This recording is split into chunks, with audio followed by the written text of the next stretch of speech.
Next question हमारे पास u given दे रखा है x square y plus z y square plus x z square. हमें फाइंड आउट करना था curly u over curly x curly u over curly y curly u over curly z की addition find out करनी है। तो बहुत ज़्यादा simple question है। यू का डेरिवेटिव एक बार इसके रिस्पेक्ट करना है एक्स के, फिर एक बार विद रिस्पेक्ट टू वाई, फिर विद रिस्पेक्ट टू जेड करके सभी को क्या करना है, जस्ट ऐड करना है और कुछ भी नहीं है इस क्वेश्चन के अंदर। तो इस क्वेश्चन में क्या दे रखा है हमारे पास, u का जब डिफरेंशियल करोगे विद रिस्पेक्ट टू x तो y z क्या आ जाएगा हमारे पास कांस्टेंट। तो x स्क्वायर का जब करोगे वो कितना आ गया 2x, y मल्टीप्लाई में जा रहा है कांस्टेंट है, मल्टीप्लाई में जा रहा है तो एज इट रहेगा। Further with respect to x करना है तो इसका पूरे का क्या बन जाएगा 0। नेक्स्ट एक्स जेड स्क्वायर का क्या आएगा, x का 1 आ गया, जेड स्क्वायर कांस्टेंट है लेकिन मल्टीप्लाई में आ रहा है x के साथ तो एज इट रहेगा। तो curly u over curly x find out कर लिया। फर्दर हमने करना है curly u over curly y, that is with respect to y करना है। जब विद रिस्पेक्ट टू वाई करोगे वाई का विद रिस्पेक्ट टू वाई 1 आ गया, एक्स स्क्वायर कांस्टेंट है लेकिन मल्टीप्लाई में आ रहा है वाई के साथ तो एज इट रहेगा।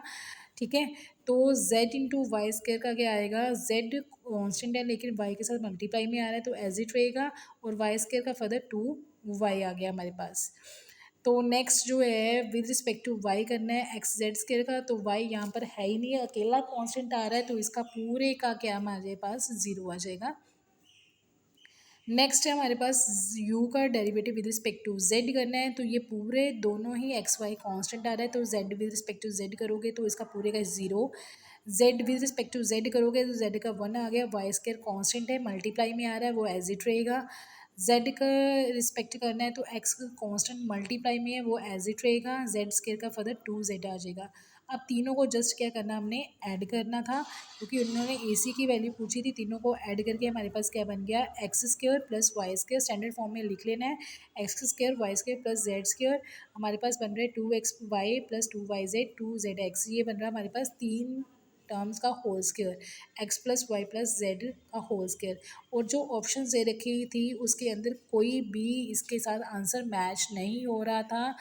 तो जब पेपर में ध्यान से करना, खाली जल्दी जल्दी से दूसरा ऑप्शन गलत ऑप्शन मत टिक कर देना। तो यहाँ पर कोई भी ऑप्शन जो है मैच नहीं हो रही थी, इसमें नन ऑफ दीज आंसर आएगा। जहाँ तो ऑप्शन में ये आंसर होना चाहिए था या फिर ऊपर वाला जो है विदाउट होल स्क्वायर वाला था वो टर्म होनी चाहिए थी, लेकिन दोनों में से कुछ भी नहीं आ रहा तो फिर नन ऑफ दीज आंसर आएगा आपके पास। लास्ट क्वेश्चन है हमारे पास जो है, नेक्स्ट जो है, नेक्स्ट क्वेश्चन के अंदर हमारे पास गिवन था z into x plus y equal to x square plus y square. तो हमने यहाँ से फाइंड आउट करना था करली z ओवर करली x। ये क्वेश्चन भी बहुत ज़्यादा सिंपल है, स्टेटमेंट दे के डरना नहीं। z का partial derivative with respect to x निकालना है, तो यहाँ से z की ही वैल्यू निकालो, x प्लस वाई को ले जाओ नीचे की तरफ।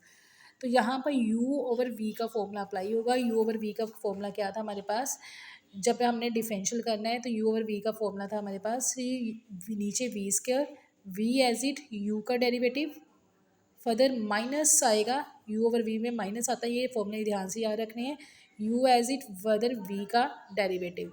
तो यहाँ पर वही वाला फॉर्मूला अप्लाई करना है। v हमारे पास क्या है एक्स प्लस वाई, तो एक्स प्लस वाई का होल स्क्वायर आ गया, v एज इट u का डेरिवेटिव किया। अब u का विद रिस्पेक्ट टू x करना है, तो वाई स्क्वायर कॉन्स्टेंट आ रहा है मल्टीप्लाई में नहीं आ रहा तो उसका 0 बन जाएगा, एक्स स्क्वायर का कितना आ गया 2x। Further u as it, तो u कितना था हमारे पास x square plus y square as it, v का डेरिवेटिव करना है तो v हमारे पास है कितना एक्स प्लस वाई, तो x का विद रिस्पेक्ट टू x करोगे 1 आ जाएगा, y कांस्टेंट अकेला आ रहा है मल्टीप्लाई में वेरिएबल के साथ नहीं आ रहा तो इसका 0 बन जाएगा। तो यहाँ पर ब्रैकेट्स खोल देनी है, ब्रैकेट्स खोलने के बाद हमारे पास बचा क्या 2x square plus 2x y minus x square minus y square.